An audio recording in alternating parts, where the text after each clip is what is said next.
Said you don't need to unmess the country. You don't need to straighten out the perplexed. You don't need to straighten out any of this stuff. All you've got to do is look within and let results teach you a great deal about your own activity, your own attitude, and your own philosophy. I went through that process. Take this phrase home. Results is the name of the game. What other game is there? Results. Here's all life asks us to do: make measurable progress in reasonable time. Just take home that little phrase, good phrase. We're asked in life simply to make measurable progress in reasonable time. We demand it of our children. How many years do you want your child to spend in 4th grade? Approximately. About 1.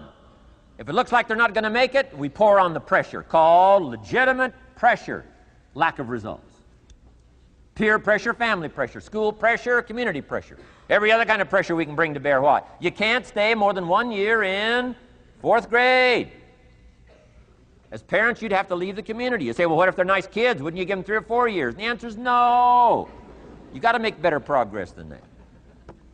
So you got to check fairly often. Some things you got to check every day. Some things you got to check at least by the end of the week. Salesman joins this little sales company. He's supposed to make 10 calls first week. Wouldn't it be legitimate to call him in on Friday and say, John, what? How many calls? I mean, this stuff is simple. John says, well. Say, John, well won't fit in this little box here. Well.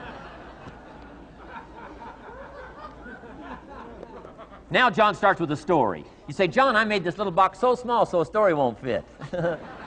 I don't need a story. I need what? A number. A number. What will a number tell me? Everything.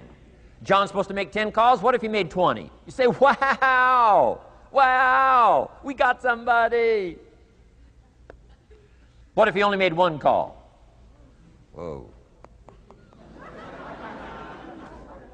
Will that tell us something about John's philosophy? And the answer is yes. Will it tell us something about his attitude? Of course. Will it tell us something about his disciplines? Of course. And if he wants a lesson in life change, all he has to do is be willing to face the numbers and come up with the results that will teach you to either celebrate if you got good results or fix whatever needs to be fixed in your philosophy, attitude, activity called disciplines. You don't need to go anywhere else. I do believe in affirmations. They are valuable as long as you affirm the truth. Because it says in ancient scripts, the truth, what? Will set you free. Free to do what? Amend your errors and pick up new disciplines. That's what the truth is for, to help us amend our errors and pick up the disciplines for life change. That's what the truth is for.